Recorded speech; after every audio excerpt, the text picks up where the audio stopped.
Hey guys, welcome back to my channel. My name is Lindsay. Welcome. I'm very glad to have you here sharing this space in life with me at this time. I have a video for you today on how to talk to people, and this was requested by someone on my channel, and they said, Lindsay, could you make this video? And of course I was like, yeah, sure, no problem. And then I thought about it. I thought about it some more.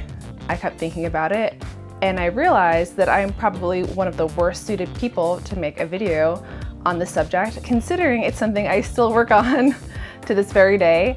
What I'm going to do is share with you my approach. I'm going to share with you what types of situations I find easy to speak in, which ones are a little bit more challenging, but how I make them work. And then lastly, the hard situations that I just apply mindset to make it more enjoyable, less grueling, and just a mind frame that can apply to you, can help the other person, and just makes things a little bit less painful. We're gonna get right into this video. Here we go. So talking to people in real life has always been a little bit challenging, and I realize that's because a lot of times people aren't exceptionally interested in topics I'm well versed in and things that I generally have my mind framed towards. So it's like someone's talking about something over here and my brain is totally on a plane over here, and we just kind of go like this in a conversation. And yeah, just, I mean, in general, slightly socially awkward, but that's okay. And because of that, oftentimes I would just avoid talking to people, being in any kind of social interaction or situation if I could, if at all possible, just because I didn't want to have to deal with having to make that conversation work and having to figure out how to communicate with this other human. It just seemed like a lot, and I would avoid it at all costs. But then I realized that being able to speak to people in real life was a really valuable skill, and it was something I just needed to learn how to be better at. But this doesn't mean that I don't like talking to people. I actually love deep diving in conversation about certain subjects and certain theories, and man, I could deep dive for hours and not even blink an eye. That is not a problem. All right, the first platform of easiest communication has to go to the MVP of the internet. Love you guys. You totally understand. I know most of you do, at least. And talking on the internet, I could do it all day. A+. Talking with people in real life, C-. Okay? What I love about talking to people online is that the space of the World Wide Web gives me the freedom to fully formulate my thoughts, and there's no pressure to respond immediately, especially if I want to give something some more like curated thought and really pull all my functions into that conversation and really think about what's best to say.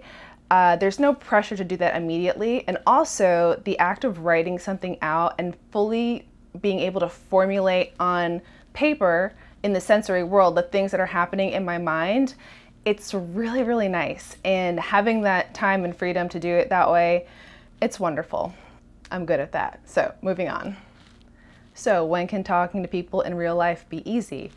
Nerd talk, yes, it is effortless. So when I am with someone that has similar loaded information on a specific topic that I do, and we can just deep dive in that conversation, it is a wonderful, wonderful experience, and it is completely effortless. I love to learn from people who have a different perspective of something that I've already been deep diving on in my own mind for who knows how long.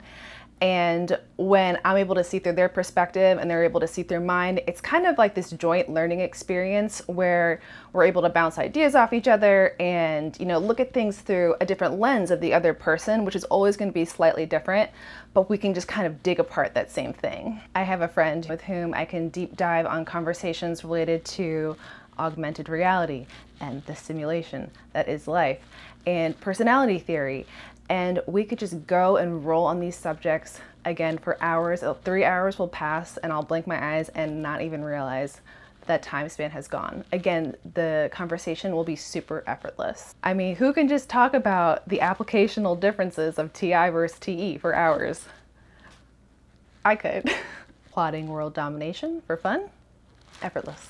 Okay, so let's talk about making it a game and taking a conversation and making it easier. Something interesting that I learned after kind of being introduced to personality theory was the applicational insight that I could gain from other people's minds. Now, I've always been fascinated with the human mind and the why and the how behind why people make decisions. However, personality theory opened me up to a more nuanced sequence of questioning that really could get me to extract the information I was looking for when speaking with someone, and then be able to add that to my Rolodex of information within my head that then I could apply to future situations and interactions with people. So this is how it works in the real world.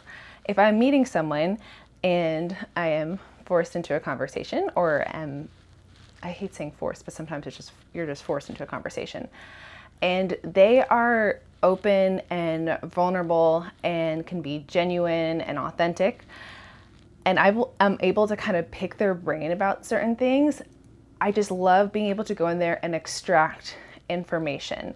Now, this is a little bit one-sided because, is that person really getting what they want to out of the conversation? I don't always know. They usually seem to enjoy it. I just love to question them and learn more about their mind. Now, there is a stereotype of INTJs that we like to study people. This couldn't be any more true. And it's just kind of like understanding someone or something or whatever it is how we say, I value you in INTJ. Like, I want to know more. I want to understand this part of your brain so that I'm able to communicate with that aspect of your brain better. And it makes us very happy. And it's our way of saying we love you. Yeah, so if you meet someone and you can get the sense that they are open to having a more in-depth conversation with you, and you're able to really pick apart their brain and learn from their own mindset and their own perspective towards things, that can be a really interesting conversation to have. And it's really, I guess, what people call like having a deep conversation or whatever. But to me, it's just the extraction of intellect and understanding from someone else's perspective, and I really enjoy doing that. So that's how I can kind of get those sort of conversations to work for me if it's someone who's new. And I also do that with people who I've known for years. Like, so you can always pull something else out of there. I also think that through my perspective, I can't really see myself as being able to be a good friend until I really understand someone, because it's that understanding that gives me the freedom to be able to meet their needs and communicate with them on a medium that works best for them. But if you're with someone who doesn't like to be open and vulnerable like that, this whole part will be a complete flop and we'll have to move on to the next section. All right, so when the conversation is hard. The hardest kind of conversations for me to have are the ones about the weather. Metaphorical weather. Apply that to anything. Sometimes it kind of feels superficial or it feels staged. And sometimes these conversations feel absolutely impossible for me to deal with if I have any choice. But how do you make it work? Because your only option is to make it work. You're in a conversation where someone wants to talk about the weather and you need to be engaged and be present. Your only option at this point is to take control of the topic of conversation. Hear me out though. You can't just take control of the conversation and start talking about black holes with someone who doesn't want to talk about black holes. That's not going to work. You can't do it that way. You need to find a topic of conversation that you feel comfortable with, but that they can also relate to and speak on, and hopefully speak on more than you can, and you can just be an active listener, and that way you have to use less words and expend less energy. So remember, your perspective changes everything. Again, this is where we make it a game. One thing that can be helpful here is if you know the person enough, or you can ask them this too, what their profession is. Something easy to ask is, what is new in the world of blank? This is just an easy way to have them speak more and on a subject matter that they're probably more of an expert in than you are. You just get to get a download of information on something that you may or may not use, but you can apply that understanding from that person's perspective to many things in the future. And chances are that person will feel comfortable and enjoy speaking about a subject matter that they are well versed in. If you don't want to talk about jobs, you can only say, hey, did you do anything fun this weekend?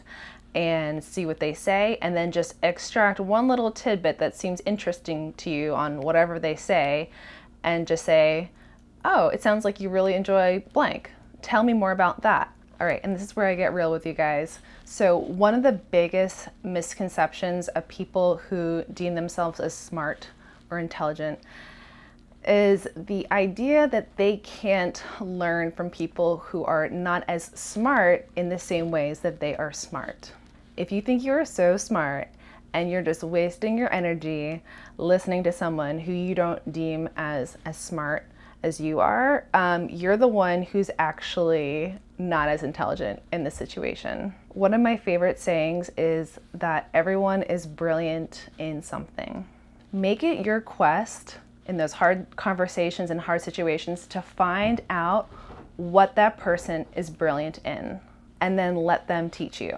People who aren't stimulated by abstract theories and applied understandings are usually the ones that are really brilliant and smart in social situations and how to really engage in things in the real world. And so just think of that as a whole new realm of understanding that you can pick apart their brain in. Sometimes these kind of conversations won't be the most exciting thing to you, but think of them as social research. Ask yourself how you can apply these understandings that this person is trying to communicate with you to future interactions and just to get a better understanding of how people communicate. This person is representing a demographic of people you are obviously having some trouble relating to. And so if you can relate to these people better and understand them better, it's going to give you better leverage in all future circumstances. You can learn something from anyone. All right, guys, that's it for this video. I hope you enjoyed it. I hope that wasn't the worst advice you ever got. This tends to be what works for me if I can really pull myself to engage in that way. And like I said, if people are cool and they can just take my weird lines of questioning, we really end up having a great time and usually end up becoming friends. And yeah, but you know what, internet friends, you rock too. I love you guys, and I will see you in my next video. If you have any questions, leave them down below. Anything you want me to make future videos on. The blog post that I wrote regarding this topic is linked and listed down below. And like and subscribe if you haven't already. I'll see you guys in the next video.